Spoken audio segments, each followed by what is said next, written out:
आज तुम जानोगे कि मुर्दा भी बच्चे पैदा करता है। तुम जानोगे कि निर्जीव भी एक चलते फिरते जीव को जन्म दे देता है।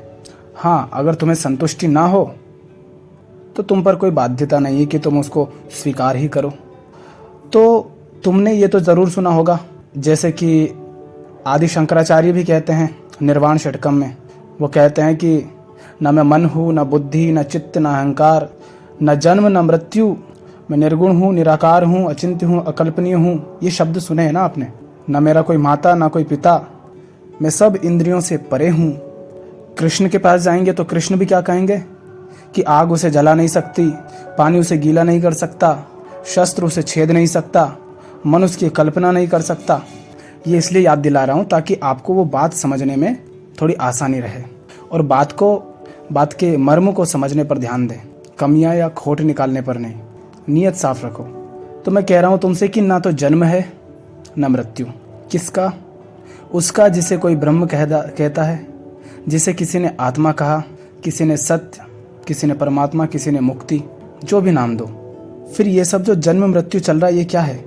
हम क्या कहते हैं, एक व्यक्ति है तुम्हारे सामने, वो चलता फिरता है, बात कर रहा है, बोल रहा है, सांसें ले रहा है, तो हम उसे जिंदा कह देते हैं।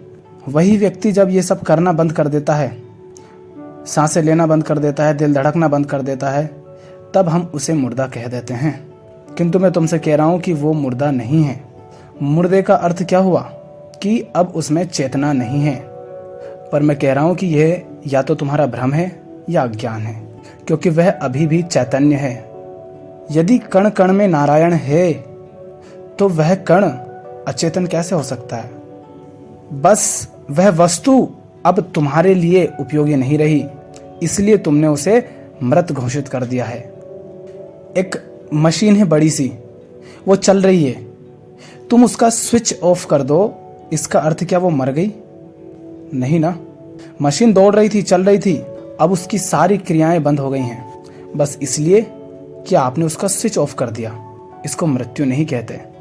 तुम जागते हो तब एक अवस्था होती है, सोते हो पर सपने देखते हो तब एक अवस्था होती है, जब गहरी नींद में सोते हो तब एक अवस्था होती है, जब जागे हुए हो तब तुम्हारी सारी इंद्रियां, मन, बुद्धि, चित्त, अहंकार, सारे अंतःकरण, सब कुछ क्रियाशील हैं।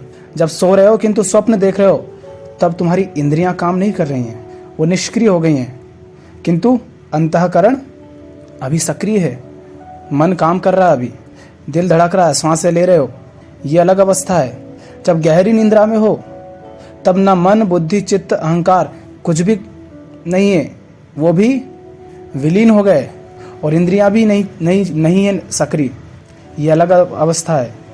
इसी तरह जब दिल धड़कना भी बंद कर दे, सांसें लेना भी बंद कर दो, तो क्या वो भी एक अवस्था मात्र नहीं है? तो इसका अर्थ क्या हुआ? न जन्म न मृत्यु, केवल परिवर्तन। रूप बदलते हैं। तुम जिसे मृत्यु कहते हो वह केवल परिवर्तन मात्र है। मृत्यु से तुम्हारा अर्थ है कि वो मिट गया, किंतु मृत्यु हो जाती है जिसे तुम मृत्यु कहते हो, किंतु मिटता कुछ नहीं। यहां तुम एक ईंट उठाओ, उस ईंट को फोड़ो, उसके टुकड़े टुकड़े कर दो, तुम उसके छोटे से छोटा टुकड़ा कर दोगे, किंतु क्या उसे मिटा सकोगे? नहीं मिटा पाओगे। तो क्या ईंट मर गई? वो ईंट थी ही नहीं, वो एक रूप था। किसका रूप? उसी का जिसे सत्य कहते हो, जिसे ब्रह्म कहते हो। अब तुमने उसको चूर चूर कर दिया, इतना बारीक उसके कण कर दिए कि तुम एक कण को देखने जाओगे तो तुम्हारी आंखें देख नहीं पाएंगी, इतना बारीक कर दिया। पर क्या वो मिटा? उन बारीक बारीक कणों को फिर से जोड़ोगे तो फिर से ईंट बन जाएगी। तो जिसे तुम मृत्यु कहते हो वह केवल परिवर्तन मात्र है, रूप परिवर्तन है, अवस्था परिवर्तन है, और मृत्यु किसी की होती नहीं। वो जो चैतन्य है वो मरता नहीं। ये तुम्हें तब समझ आएगा जब इस मुर्दे से जन्म होगा। अब इसके लिए मैं तुम्हें एक घटना बताता हूँ, समझना उसे। कुछ 10-12 साल पहले की बात है। ऐसा होता है कि लोग गाय भैंस पालते हैं।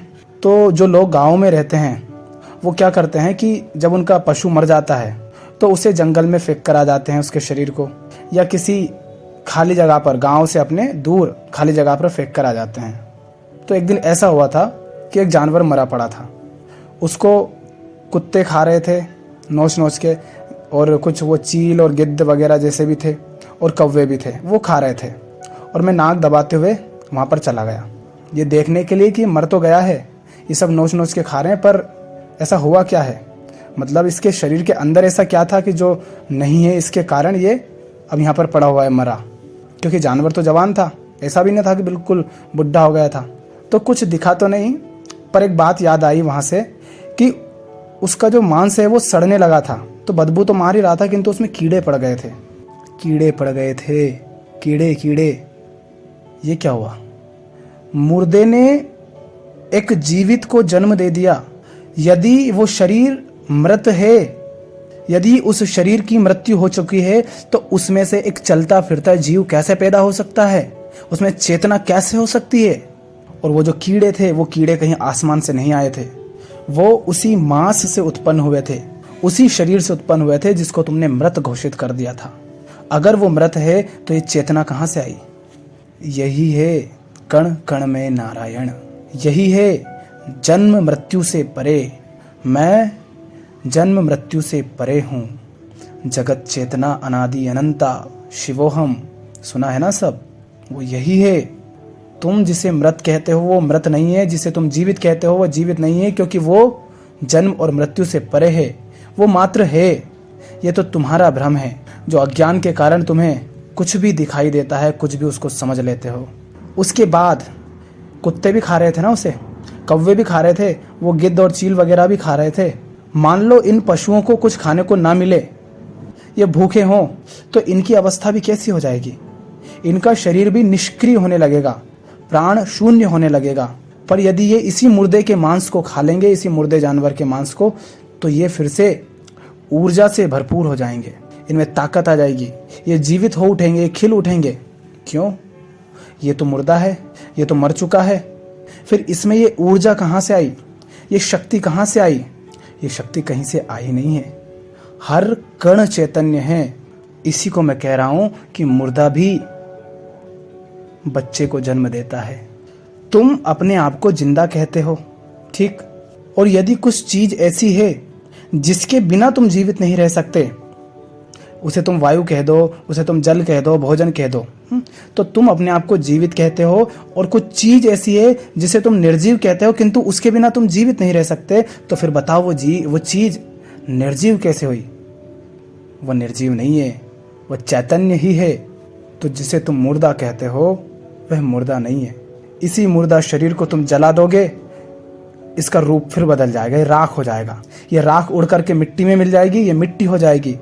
वही मिट्टी खेतों में मिल जाएगी, खेतों में फिर अनाज बोओगे तो उसी मिट्टी से अनाज निकलेगा। उसी अनाज को तुम खाओगे और तुम चैतन्य अपने आप को कह दोगे। केवल और केवल रूप परिवर्तन हो रहे हैं, अवस्थाएं बदल रही हैं। मृत्यु से मार ना सकी, और जिस शरीर को तुमने जला दिया उस शरीर की वो राख मिट्टी हो गई। मिट्टी ही नए पौधों को जन्म दे देगी, अर्थात तुम्हारी आग भी उसे जला ना सकी। और तुम उससे जलाओगे भी कैसे? आंखें जिसे देख ही नहीं सकती उसे जलाओगे कैसे? इसी बात को हम दूसरे तरीके से समझते हैं, और वो दूसरा तरीका है कि निर्जीव से भी जीव पैदा होता है। अब निर्जीव वस्तु से, जिस वस्तु को तुम निर्जीव कहते हो, हम उससे एक चलता फिरता जीव पैदा करेंगे। मिट्टी को तुम निर्जीव कहते हो ना, तुम कहते हो उसमें कोई प्राण नहीं, क्योंकि तुम बड़े अहंकारी हो, तुम अपने आप को जिंदा मानते हो। तुम तो इतने अहंकारी हो कि एक चलते फिरते जानवर को वस्तु समझकर उसको मार के उसका मांस चबा जाते हो। तो मिट्टी को तो तुम निर्जीव कहते हो। उसके बाद ये जो दाना है, मान लेते हैं किसी वृक्ष का कोई बीज है, आम का बीज है, ठीक। अब ये आम का बीज भी क्या है? निर्जीव है तुम्हारे लिए, तो कोई औकात नहीं उसकी, ठीक है।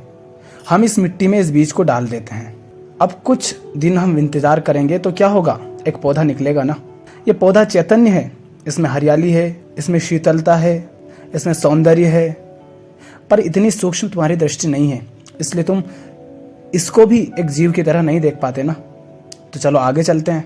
अब देखो, तुमने एक मिट्टी और एक बीज लिया था, जल दिया होगा, और ये जो प्रकाश है ये मिला होगा, पर इन सबको तुम जीवित कहाँ समझते हो? तुम कहाँ कहते हो कि ये चैतन्य है? लेकिन उसी से एक पौधा निकला है। अब यही पौधा कुछ सालों में थोड़ा बड़ा हो जाएगा, इसमें लकड़ी भी आ जाएगी, इसमें पत्ते आ जाएंगे, ये बड़ा विशाल वृक्ष हो गया और इसमें फूल आ गए हैं और अब इसमें फल भी आ गए हैं। क्या अब भी नहीं कहोगे कि ये चैतन्य है?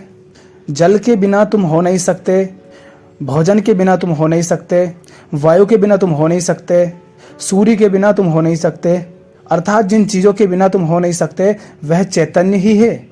और उन्हीं चीज़ों के बिना यदि ये वृक्ष नहीं हो सकता, उसी मिट्टी के बिना जिसके बिना तुम नहीं हो सकते, उसी के बिना यदि ये पौधा नहीं हो सकता, उसी जल के बिना ये अगर नहीं हो सकता, उसी प्रकाश के बिना यदि ये नहीं हो सकता, तो ये चैतन्य क्यों नहीं है? लेकिन तुम्हारे मन में सवाल होगा कि ये चल फिर कहाँ रहा। ठीक है, थोड़े आगे जाते हैं। अब ये हमारा वृक्ष बहुत विशाल हो गया है, इसमें फूल भी आ गए थे और अब इसमें फल भी आ गए हैं।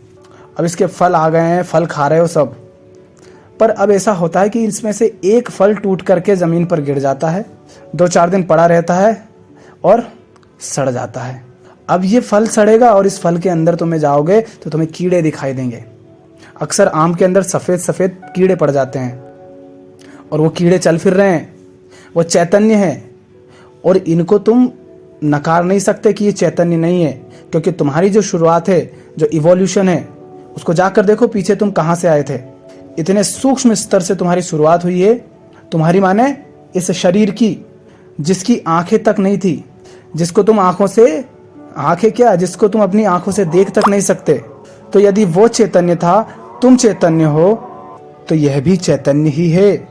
अब तुम चाहो तो उस जानवर को मृत घोषित कर सकते हो, तुम चाहो तो इस आम को, इस फल को मृत घोषित कर सकते हो। पर क्या वास्तव में ये मरा है? नहीं, बस रूप बदला है। ये फल थोड़ा सा कोई जीव बन गया, कीड़े बन गया, थोड़ा सा वो मिट्टी में मिल गया तो मिट्टी हो गया, थोड़ा सा वो किसी के पेट में चला गया तो किसी के शरीर का मांस मज्जा रक्त बन गया। बस रूप बदल रहे हैं। वही एक बीज मिट्टी के साथ मिला तो पौधा बना, पौधे से पत्ते आए, पत्ते से टहनी बनने लगी, उसी से वो बड़ा विशाल वृक्ष बना, उसी में फल फूल आए, उसी से ऑक्सीजन मिल रही है। सब कुछ बस बदल रहा है, बस नया नया रूप है। और वो सिर्फ किसके लिए? वो हमारे लिए है।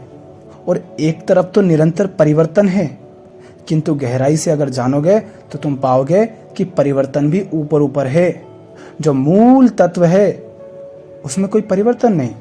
इसको ऐसे देखो कि जल है, जल अगर लाल रंग के साथ संयुक्त होगा तो जल लाल हो गया, पीले के साथ होगा तो पीला हो जाएगा, नीले के साथ होगा तो नीला हो जाएगा। पर क्या जल बदल रहा है? जल नहीं बदल रहा। तो वह जो मूल तत्व है, वह जो नित्य है, मुक्त है, सत्य है, वह जो चैतन्य है, वह तो चैतन्य ही है, वह नहीं बदलता। उसका कोई रूप नहीं है, किंतु उसका कोई रूप नहीं है, इसीलिए हर रूप उसी के हैं। बर्फ को ये भ्रम हो जाए, समंदर के बीच में बर्फ का एक टीला है और उसको ये भ्रम हो जाए कि जल अलग है और मैं अलग हूं, तो ये तो बड़े अहंकार की बात हुई ना। और जल इस बात के लिए रोने लग जाए कि हाय हाय मैं तो मर गया, देखो मैं जल था अब मैं मर गया, बर्फ हो गया, तो ये भी अज्ञान की बात है। एक तरफ अहंकार है तो एक तरफ अज्ञान है। क्यों? अभी थोड़ी देर में ये बर्फ पिघलेगा तो क्या बनेगा? जल। और यदि जल को तुमने गर्म कर दिया तो क्या हो जाएगा? भाप बन के उड़ जाएगा। यह एक ही है। और यदि कण कण में नारायण है, अर्थात जो कुछ है वह सब नारायण ही तो है। नारायण माने चैतन्य, वही जो सत्य है, मुक्त है, नित्य है, जो कभी मिटता नहीं। तो ये जो सारे तुम्हें भेद दिखाई देते हैं, ये भेद हमारी इंद्रियों की सीमा के कारण दिखाई दे रहे हैं। इस शरीर की सीमाएं हैं। जैसे एक पशु और मनुष्य में जो अंतर है, वो उनकी जैसी संरचना है, जैसी बनावट है, उस शरीर का, उस वस्तु का जैसा निर्माण है, उस पर निर्भर करता है कि कौन क्या क्या कर पाएगा। पर ज़्यादा अहंकारी न बनना। तुम एक छोटी सी चींटी को चींटी समझकर मसल देते हो, क्योंकि वो तुम्हारे पास तुम्हारी तुलना में बहुत छोटी है, पर वह तुमसे अलग नहीं है। तुम ही हो। तुम्हारा दुख यही है, यही तुम्हारे दुख का कारण है कि तुमने उसे पराया कहा। तुम्हें बहुत छोटी लग रही है ना, और कुछ तो इतने सूक्ष्म जीवाणु, विषाणु, कीटाणु होंगे जो तुम्हें आंखों से दिखाई नहीं दे रहे, किंतु तुम्हारे पैरों के तले, तुम्हारे हाथ पैर के तले दब के मर जाते होंगे। तो तुम उनको तो यही जानते हो कि है ही नहीं।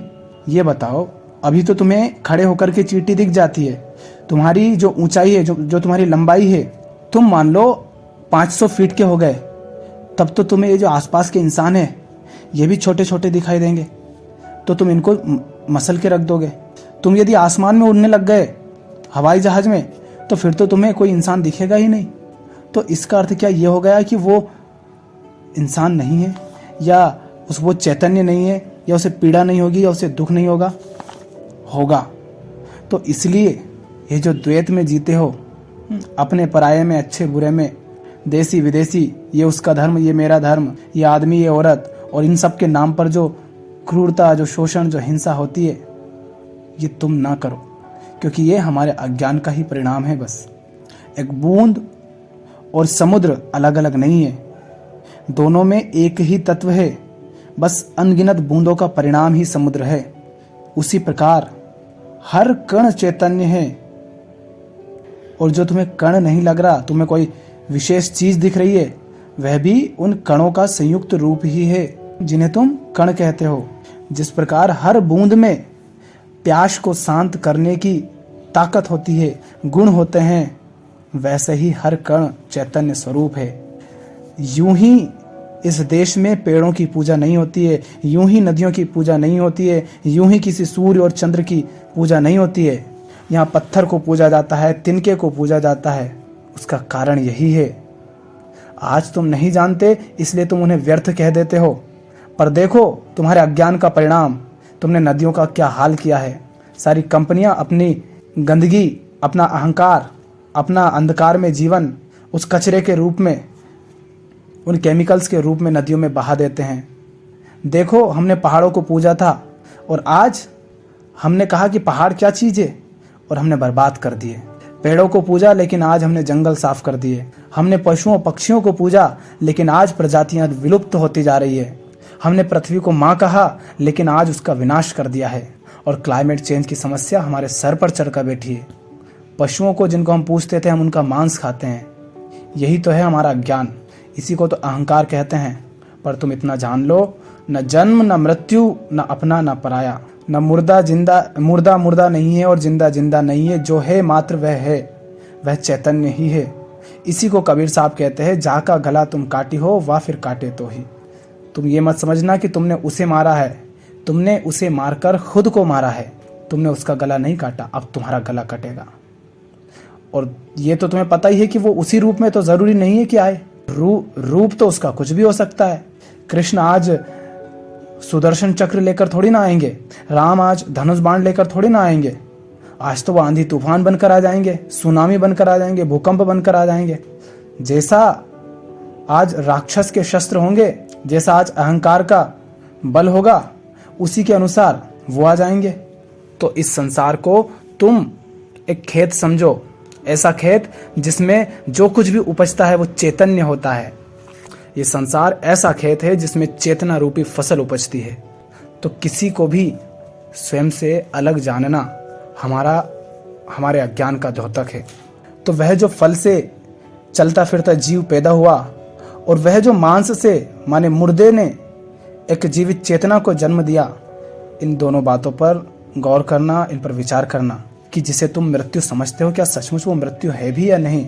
जिसे तुम जड़ समझते हो, जिसे तुम अचेतन समझते हो, वो सचमुच में अचेतन है भी, या बस मेरा भ्रम है, या मेरा अज्ञान है, या मेरा अहंकार है। इस पर विचार करना, चिंतन मनन निधिध्यासन, और उसके बाद आती है समाधि। क्योंकि यदि सत्य जन्म और मृत्यु से परे है, तो उसका जन्म नहीं हो सकता, उसकी मृत्यु नहीं हो सकती। अर्थात ये जो जन्म और मृत्यु का खेल तुम्हें दिखाई दे रहा है, ये सिर्फ तुम्हारे लिए है, ये सिर्फ तुम्हें दिखता है, क्योंकि तुम स्वयं को जानते नहीं। अपने आप को देखो, जो खुद को माने बैठे हो, जैसा खुद को समझे बैठे हो, उस पर ध्यान दो, क्या सचमुच वही हो। और ये सुनकर कोई प्रश्न उठा हो तो पूछना।